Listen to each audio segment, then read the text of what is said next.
이승만 새벽을 연 외교관과 저무는 노정객. 제1장 도입 한성 감옥의 청년. 죽음 앞에서 마주한 문명.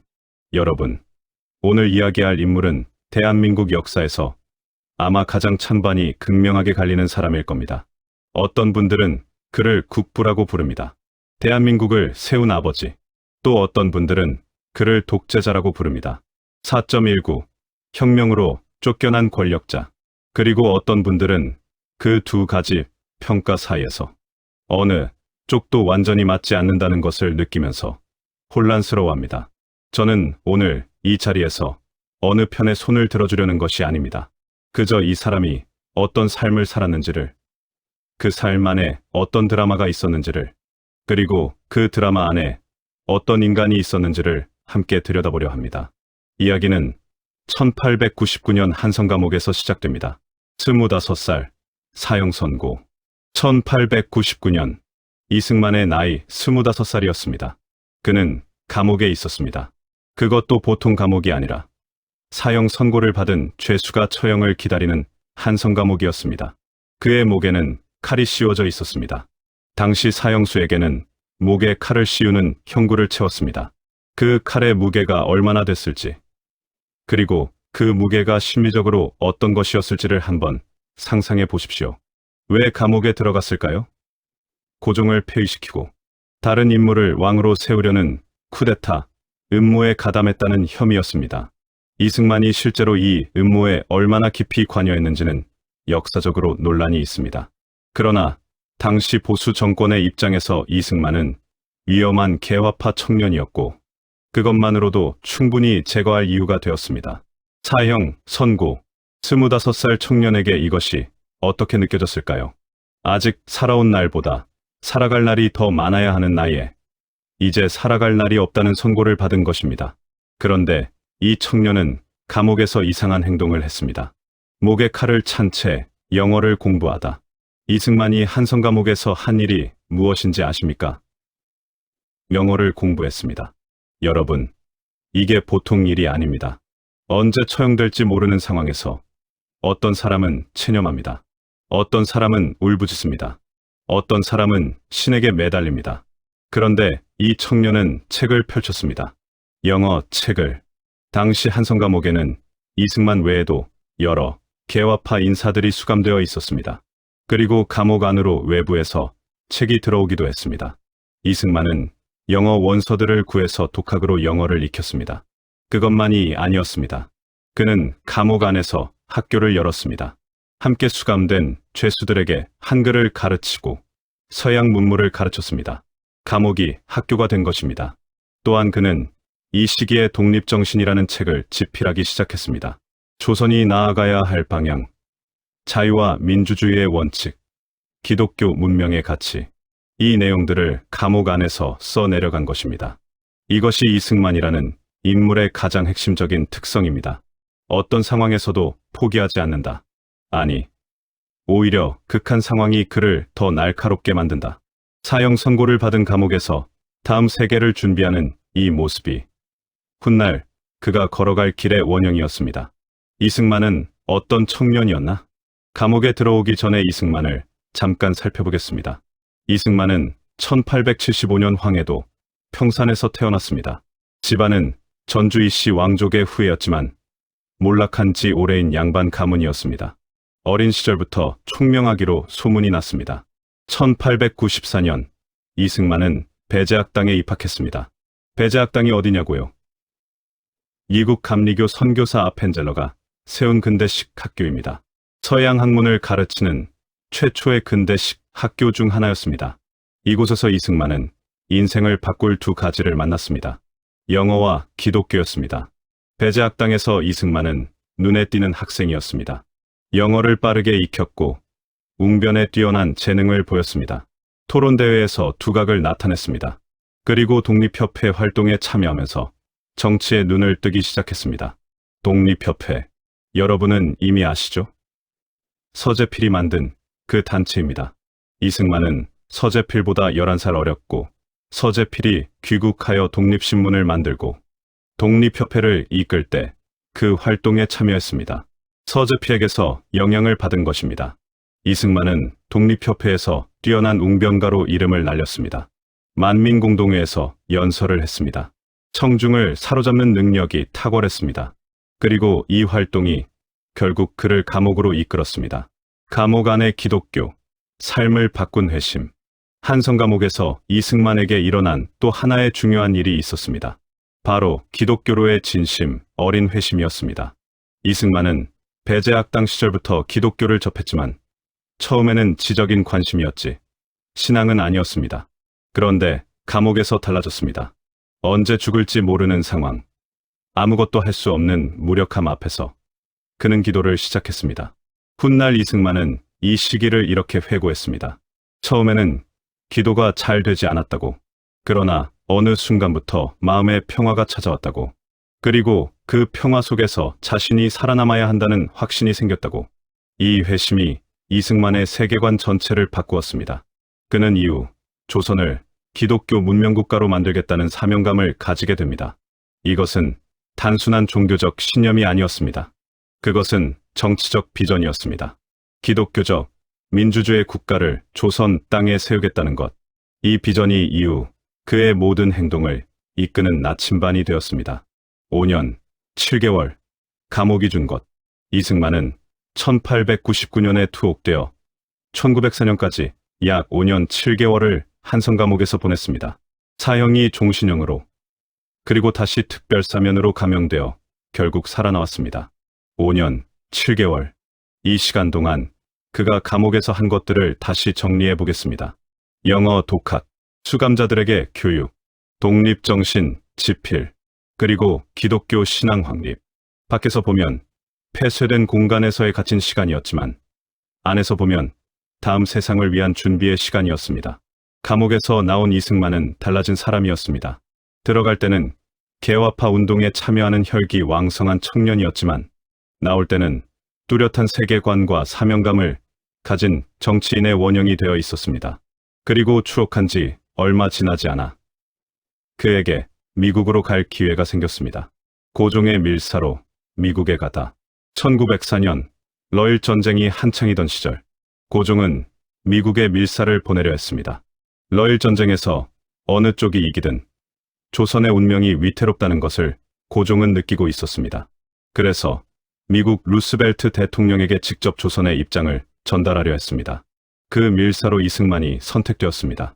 영어를 할 수 있고 서양 문물을 아는 인물이 필요했는데 이승만이 적임이었습니다.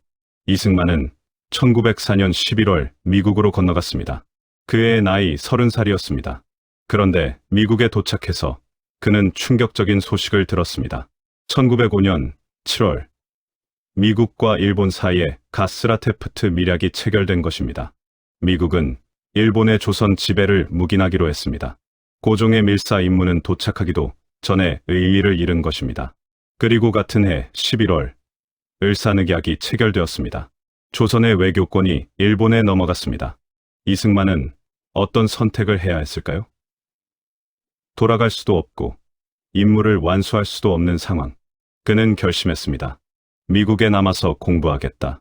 그리고 더 크게 준비하겠다. 조지 워싱턴, 하버드, 프린스턴. 이승만의 학력을 말씀드리겠습니다. 이것이 좀 놀랍습니다. 1905년 조지 워싱턴 대학교에서 학사 학위를 받았습니다. 1907년 하버드 대학교에서 석사 학위를 받았습니다. 그리고 1910년 프린스턴 대학교에서 박사 학위를 받았습니다. 학사, 석사, 박사를 각각 다른 명문 대학에서 받은 것입니다. 그것도 외국인으로서, 그것도 영어를 어른이 되어서 배운 사람으로서. 프린스턴 박사 학위 논문의 제목이 무엇인지 아십니까? 이국의 영향을 받은 중립론입니다. 한국의 중립화가 국제적으로 보장받을 수 있는가에 대한 연구였습니다. 지도 교수가 우드로 윌슨이었습니다. 훗날 미국 대통령이 되는 그 윌슨이요. 이 사실이 중요합니다. 이승만은 훗날 독립운동 과정에서 윌슨에게 청원서를 보내고 민족 자결주의를 근거로 한국 독립을 호소하게 됩니다. 그리고 그 윌슨이 이미 아는 사람이었던 것입니다. 이승만의 인맥 구축은 이때부터 시작된 것이었습니다. 프린스턴에서 박사 학위를 받은 한국인. 이 타이틀이 이후 이승만이 외교 무대에서 활동하는데 얼마나 큰 자산이 되었는지는 설명이 필요 없을 것입니다. 귀국, 그리고 다시 떠남. 1910년 박사 학위를 받은 이승만은 조선으로 돌아왔습니다. 그러나 그가 돌아온 해가 바로 한일병합의 해였습니다. 조선이 사라진 것입니다. 이승만은 YMCA에서 활동하며 기독교 교육 사업을 전개했습니다. 그러나 일본의 감시는 점점 심해졌습니다. 1911년 일제가 조작한 백오인 사건에 연루될 위험에 처했습니다. 백오인 사건은 일제가 기독교계 독립운동가들을 탄압하기 위해 조작한 사건이었습니다. 이승만은 1912년 다시 미국으로 떠났습니다. 이번에는 언제 돌아올지 기약이 없는 출발이었습니다. 그리고 이후 33년 동안 그는 미국에서 살았습니다. 33년, 가장 활동적인 시기를 타국에서 보낸 것입니다. 그 33년의 이야기가 다음 장에서 시작됩니다. 이승만 새벽을 연 외교관과 저무는 노정객. 제2장. 전개 가방 하나로 세계를 무대로.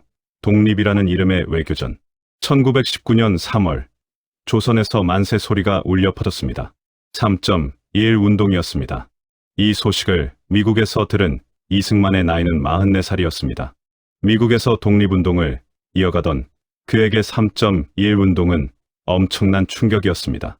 아무것도 못하고 죽어가는 줄만 알았던 조선이 살아있다는 것을, 수백만 명이 일어섰다는 것을, 그리고 그해 4월 상하이에서 대한민국 임시정부가 수립되었습니다.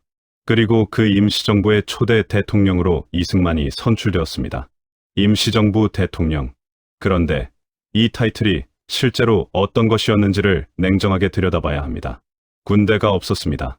영토가 없었습니다. 국민도 뿔뿔이 흩어져 있었습니다. 돈도 없었습니다. 외국, 어느 나라도 공식 승인을 해주지 않았습니다. 대통령이라는 이름만 있고 대통령이 가져야 할 것들은 아무것도 없었습니다. 이 상황에서 이승만은 무엇을 했을까요? 외교. 그것만이 무기였다. 이승만이 선택한 전략은 외교였습니다. 군사력이 없으니 싸울 수 없습니다. 그러나 국제 여론을 움직일 수는 있습니다. 강대국들에게 한국의 독립 필요성을 납득시킬 수 있습니다. 그것이 이승만의 전략이었습니다. 1919년 파리 강화회의가 열렸습니다. 제1차 세계대전이 끝난 뒤 전후 질서를 재편하는 회의였습니다. 미국 대통령 윌슨이 민족 자결주의를 주창했습니다. 각 민족은 스스로의 운명을 결정할 권리가 있다는 것이었습니다. 이승만은 이 회의에 한국 대표단을 파견하려 했습니다. 그러나 일본의 방해와 강대국들의 무관심으로 공식 발언권을 얻지 못했습니다. 좌절했을까요? 이승만은 달랐습니다. 공식 통로가 막히면 비공식 통로를 찾았습니다. 언론에 기고했습니다. 미국 의회를 찾아다녔습니다. 기독교 단체들을 활용했습니다. 미국 곳곳에서 강연을 했습니다. 한 사람 한 사람에게 한국의 이야기를 했습니다. 이것이 이승만 외교의 특징이었습니다. 공식 외교, 채널이 없어도 민간 외교와 여론 외교로 공간을 만들어냈습니다. 그리고 이 방식이 나중에 놀라운 결실을 맺게 됩니다. 위임 통치 청원 논란, 독립운동 내부의 균열. 그런데 이 시기 이승만에게 큰 논란이 있었습니다. 바로 위임 통치 청원 사건이었습니다. 1919년 이승만은 미국 대통령 윌슨에게 편지를 보냈습니다. 그 내용이 논란이 되었습니다. 즉각적인 독립이 아닌 국제연맹의 위임 통치를 먼저 받자는 내용이 담겨 있었다는 것이었습니다. 즉, 일본 지배에서 벗어나는 첫 단계로 국제기구의 임시 관리를 거치자는 것이었습니다. 이것이 독립운동 진영에서 엄청난 반발을 불러일으켰습니다. 이승만이 독립을 포기하고 또 다른 외세 지배를 청원했다는 것이었습니다. 임시정부 안에서도 이승만 탄핵 주장이 나왔습니다. 결국 1925년 이승만은 임시정부 대통령직에서 탄핵당했습니다. 이 사건을 어떻게 봐야 할까요? 이승만의 의도는 현실적인 계산이었다고 볼 수 있습니다. 일본을 당장 군사력으로 몰아낼 수 없는 상황에서 단계적으로 접근하자는 것이었을 수 있습니다. 그러나 독립운동가들 입장에서는 원칙의 타협으로 보였습니다.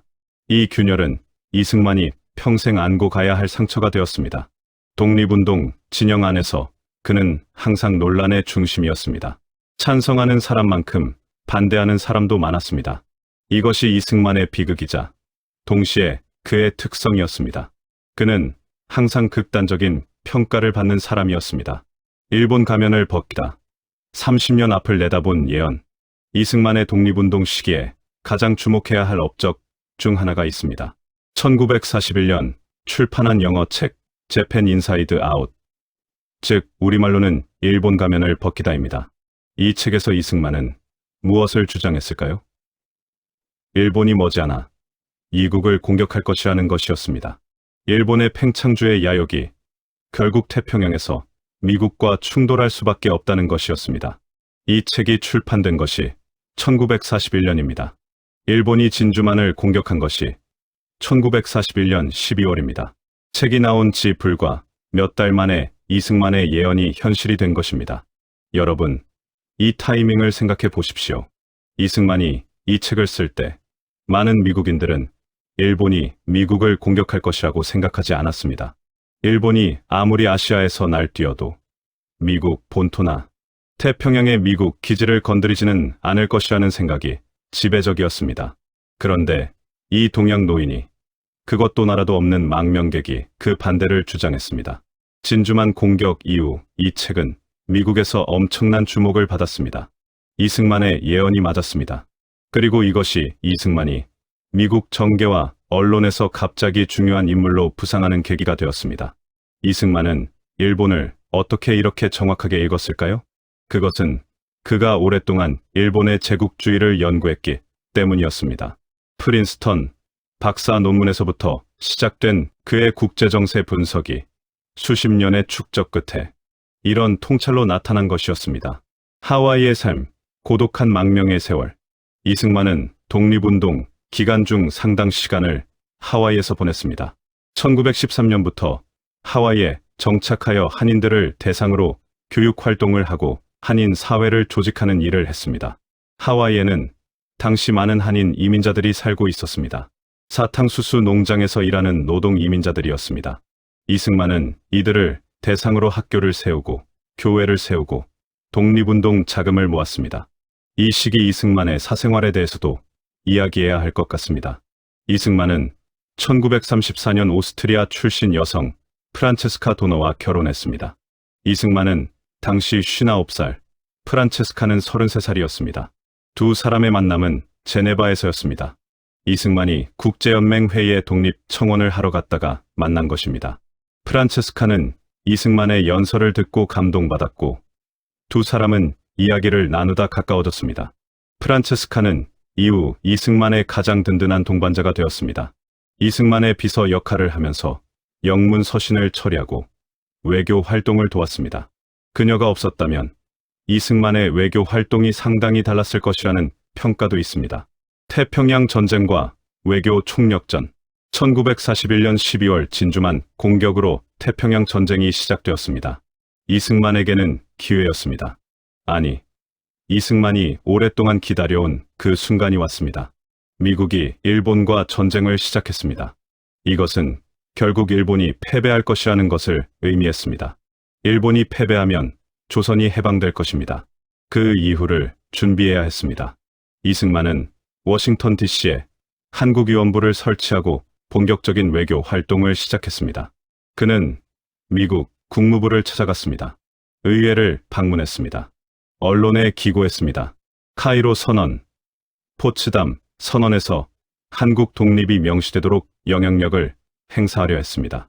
1943년 카이로 선언에서 미국, 영국, 중국은 한국을 적절한 시기에 자유롭고 독립적인 나라로 만들 것을 결의했습니다. 이것이 국제 문서에 한국 독립이 명시된 중요한 순간이었습니다.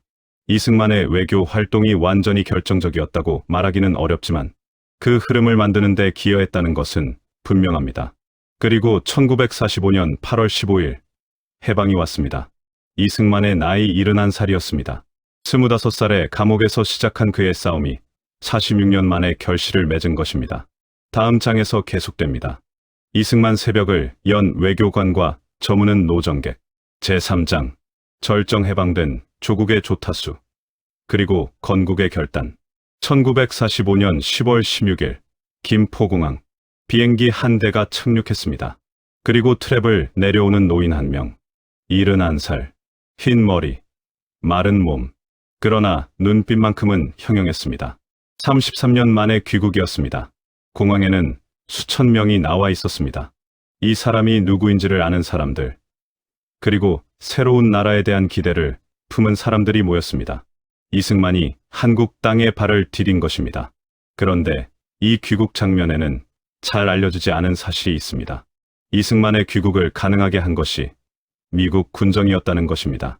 당시 한반도 남쪽을 관할하던 미군정 사령관 하지 장군이 이승만의 귀국을 추천했습니다. 그리고 미군 메가더 장군의 전용기가 이승만을 태워왔습니다. 이것이 무엇을 의미할까요? 이승만은 이미 미국 측에서 한반도 남쪽의 지도자로 낙점된 상태였다는 것입니다. 물론 그것이 모든 것을 결정한 것은 아니었지만 이승만이 해방 조선에서 빠르게 지도자의 자리에 오를 수 있었던 배경 중 하나였습니다.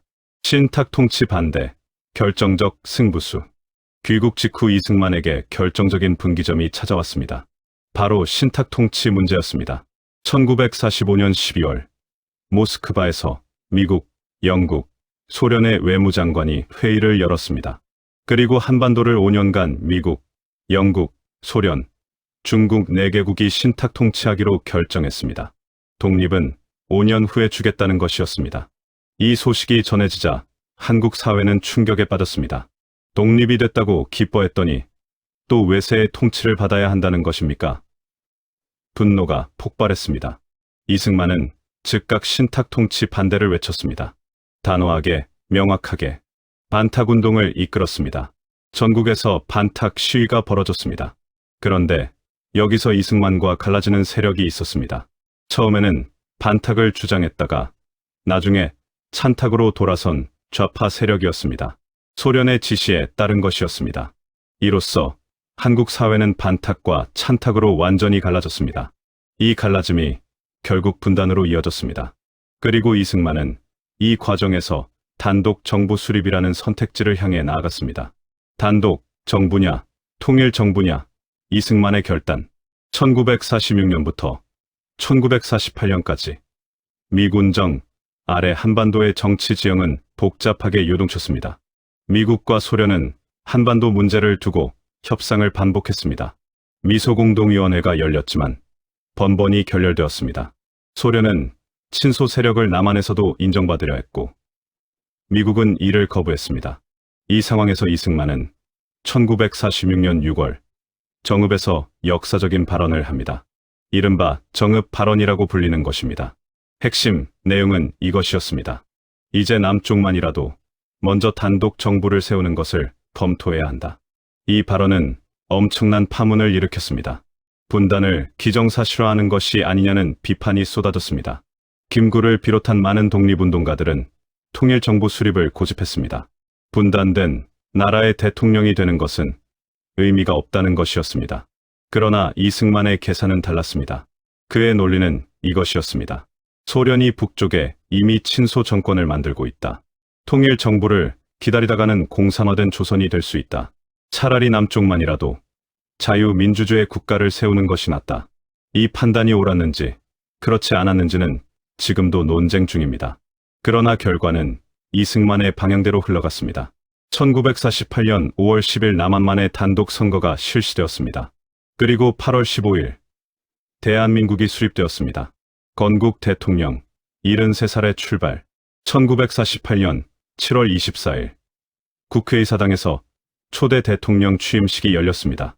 이승만의 나이 73살이었습니다. 73살. 한 나라의 대통령이 되는 나이로는 정말 이례적입니다. 그러나 이것이 이승만이라는 인물의 아이러니이기도 합니다. 가장 젊고 활기찼어야 할 30대와 40대를 나라도 없이 타국을 떠돌았고 가장 노쇠해야 할 70대에 나라를 세우는 일을 맡게 된 것입니다.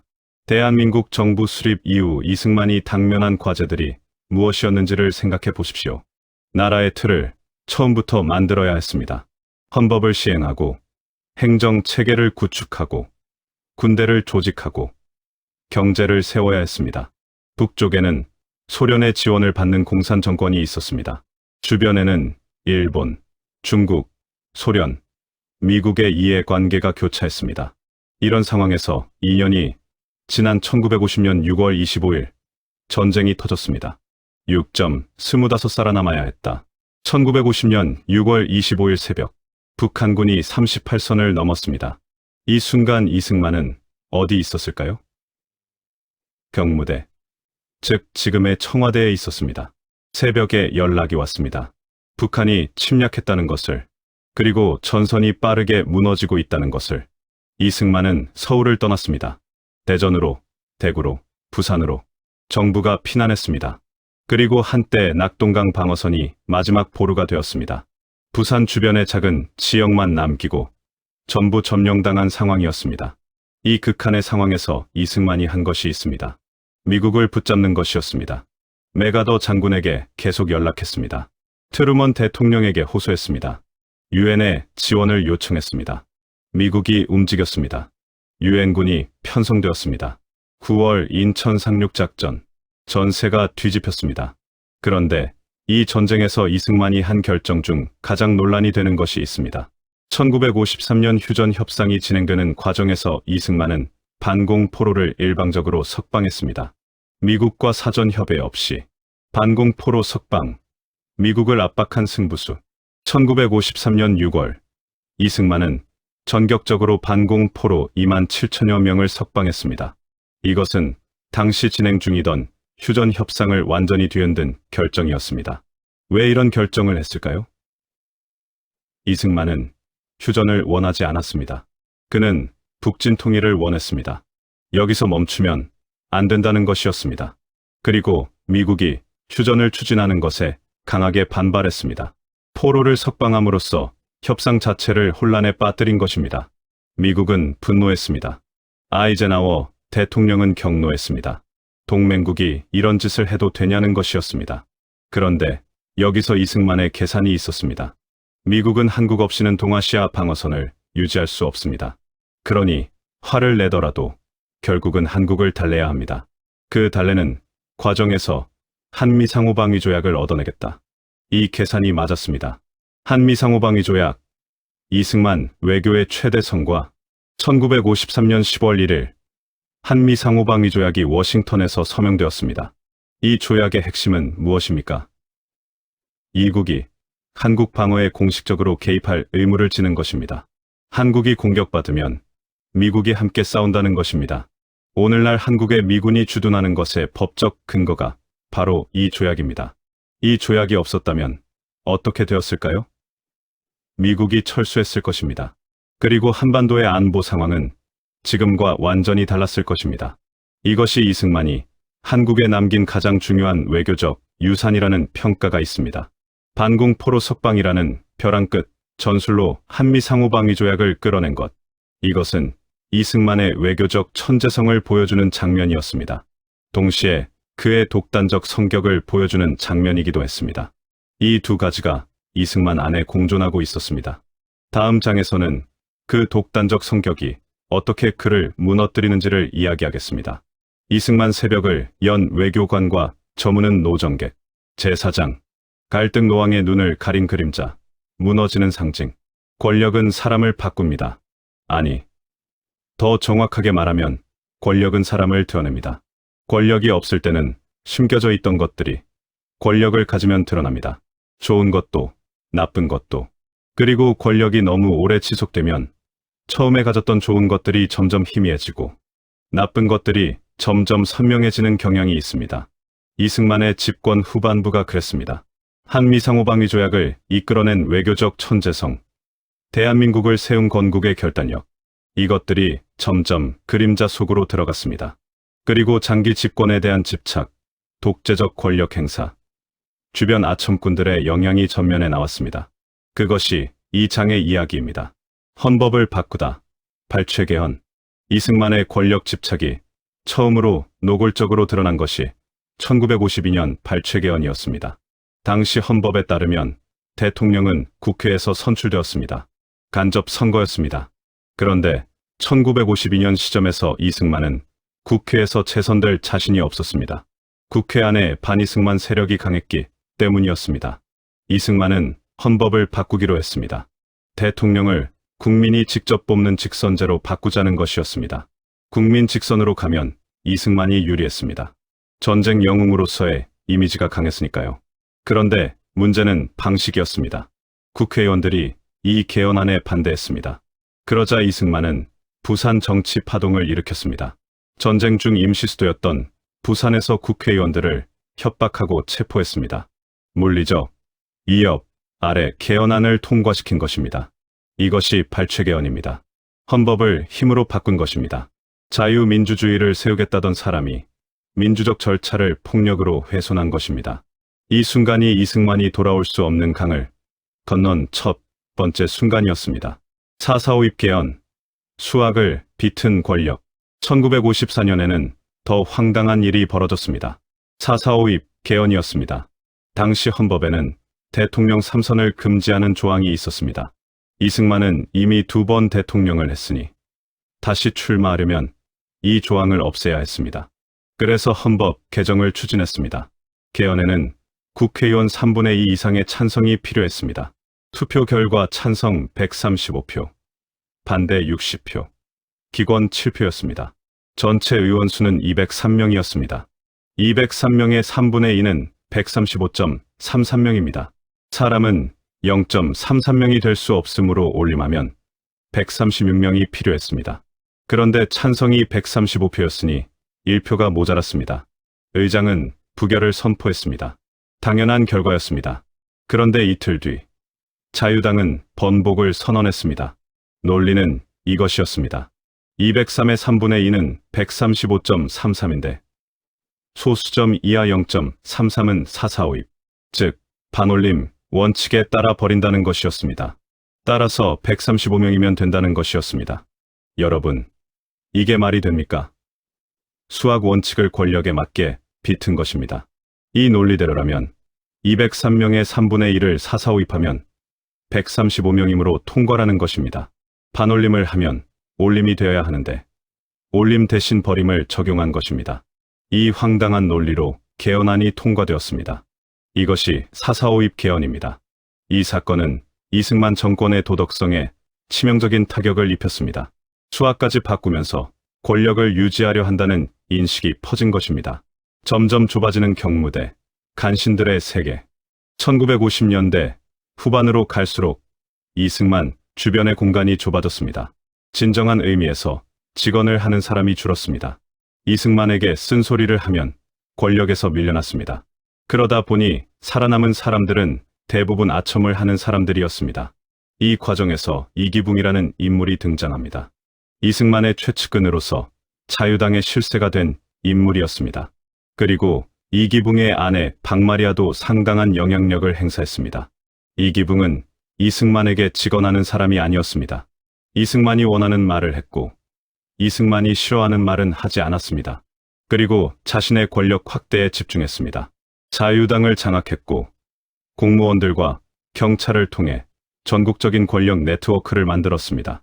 이승만은 노쇠해 가면서 현실 감각을 잃어갔습니다. 나라가 어떻게 돌아가는지, 백성들이 무슨 생각을 하는지를 제대로 파악하기 어려워졌습니다. 경무대 안에 갇혀 주변 사람들이 전달하는 현실만 보게 된 것입니다. 그리고 그 현실은 이승만에게 유리하게 편집된 현실이었습니다. 3.15 부정선거, 돌이킬 수 없는 선택. 1960년 3월 15일 대통령 선거와 부통령 선거가 동시에 실시되었습니다. 이 선거에서 이기붕을 부통령으로 만들어야 했습니다. 이승만은 이미 85살의 고령이었습니다. 언제 어떻게 될지 모르는 상황에서 부통령이 권력 승계의 핵심이었습니다. 장면이 부통령이 되면 권력이 이승만 계열에서 벗어날 수 있었습니다. 그래서 선거를 조작했습니다. 투표함을 바꿔치기 했습니다.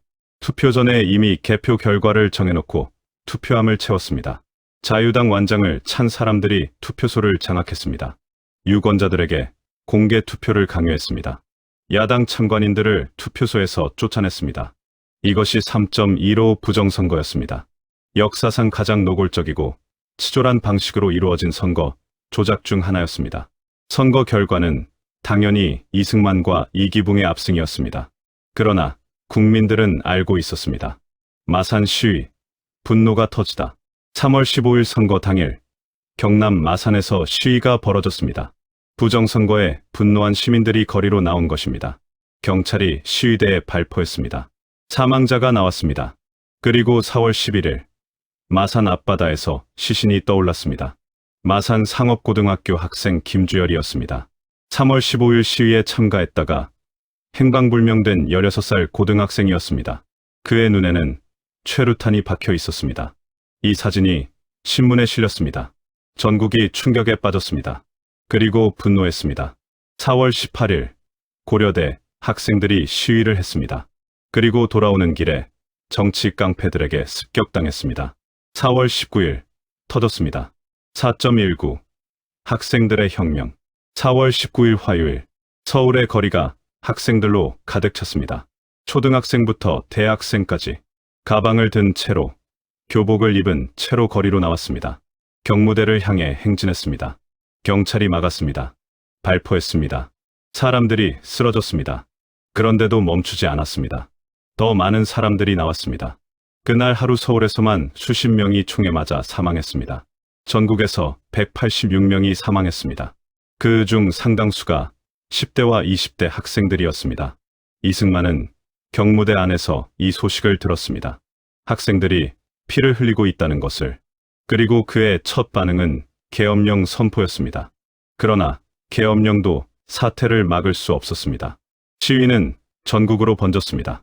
4월 25일 대학 교수들이 거리로 나왔습니다. 학생들의 뒤를 교수들이 따른 것입니다. 교수단 선언. 이것이 결정타였습니다. 그리고 이승만은 결국 선택을 해야 했습니다. 다음 장에서 계속됩니다. 이승만 새벽을 연 외교관과 저무는 노정객. 제5장. 결말 가방 2개와 하야. 하와이의 마지막 파도. 1960년 4월 26일 오전. 이승만은 라디오 앞에 앉았습니다. 그리고 직접 마이크를 잡았습니다. 전국으로 그의 목소리가 울려 퍼졌습니다. 국민이 원한다면 대통령직을 사임하겠습니다. 그리고 덧붙였습니다. 학생들의 피가 어찌 헛되겠는가. 불의를 보고 일어서지 않으면 백성이 아니지. 85살 노인의 목소리였습니다. 12살에 처음 글을 배우고 25살에 감옥에서 죽음을 기다리고 33년을 타국을 떠돌다 71살에 귀국하여 나라를 세우고 85살에 그 나라 국민들 앞에서 물러나는 남자의 목소리였습니다. 하야 선언. 그 장면의 이면. 이승만의 하야 선언이 어떻게 이루어졌는지를 좀 더 자세히 들여다보겠습니다. 4월 25일 대학 교수단이 시위에 나선 날 밤. 이승만에게 여러 경로에서 현실이 전달되었습니다. 계엄군 사령관 송효찬이 더 이상 시위대를 향해 발포할 수 없다고 보고했습니다. 군이 국민을 향해 총을 쏘는 것을 거부한 것입니다. 미국 대사 맥카나기도 이승만을 만났습니다. 미국 정부는 이승만이 물러나야 한다고 판단하고 있었습니다. 직접적으로 표현하지는 않았지만 미국의 입장을 전달했습니다. 이 두 가지가 결정적이었습니다. 군이 움직이지 않겠다고 하고 미국이 등을 돌렸습니다. 이승만에게 남은 선택지가 없었습니다. 그런데 하야 선언 과정에서 한 가지 인간적인 장면이 있습니다. 이승만은 하야 성명을 직접 쓰려다가 손이 너무 떨려서 제대로 쓰지 못했다고 전해집니다. 프란체스카가 대신 받아 적었다는 이야기도 있습니다.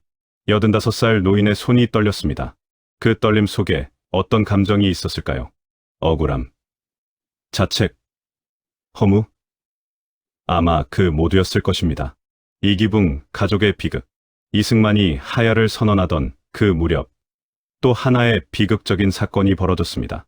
이기붕의 장남 이강석이 경무대의 이기붕 집에서 가족 전원을 권총으로 쏘았습니다. 어머니 박마리아, 아버지 이기붕, 그리고 자신도 자살했습니다. 이기붕 가족 전체가 사망한 것입니다. 이강석은 미국 유학파 출신으로 이미 이전에 이승만의 양자로 입적된 인물이었습니다. 그가 왜 이런 선택을 했는지는 정확히 알 수 없습니다. 혁명의 도화선이 된 책임에 대한 공포였을 수도 있고 다른 이유가 있었을 수도 있습니다. 이 비극적인 소식을 이승만이 들었을 때 그는 어떤 반응이었을까요? 양자를 잃은 것이었습니다.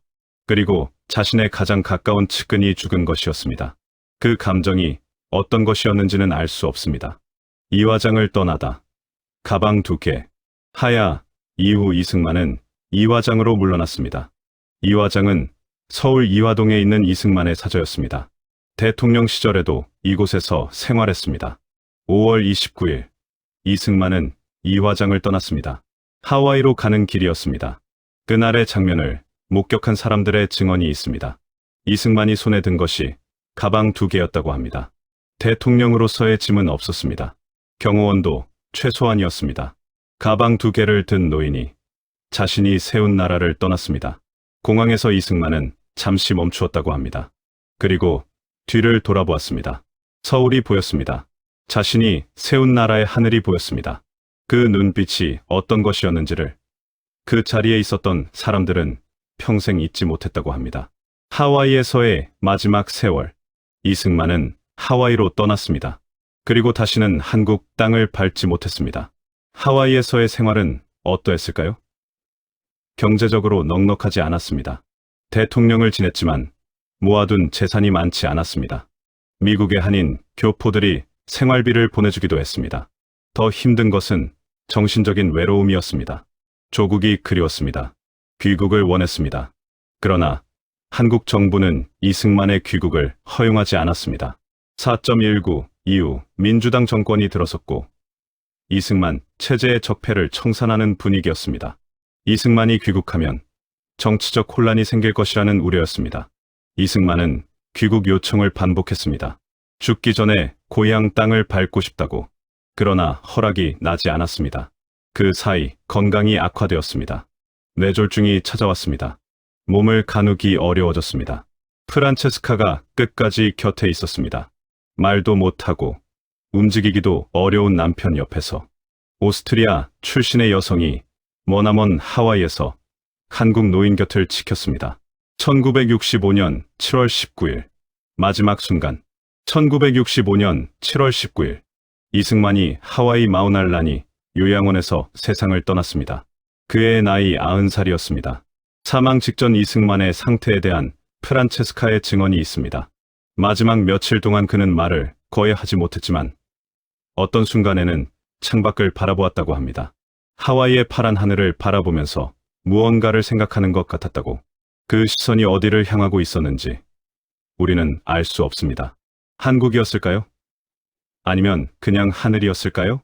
이승만의 시신은 한국으로 운구되었습니다. 국립묘지에 안장되었습니다. 하와이에서 돌아온 것입니다. 살아서는 오지 못했는데 죽어서 돌아왔습니다.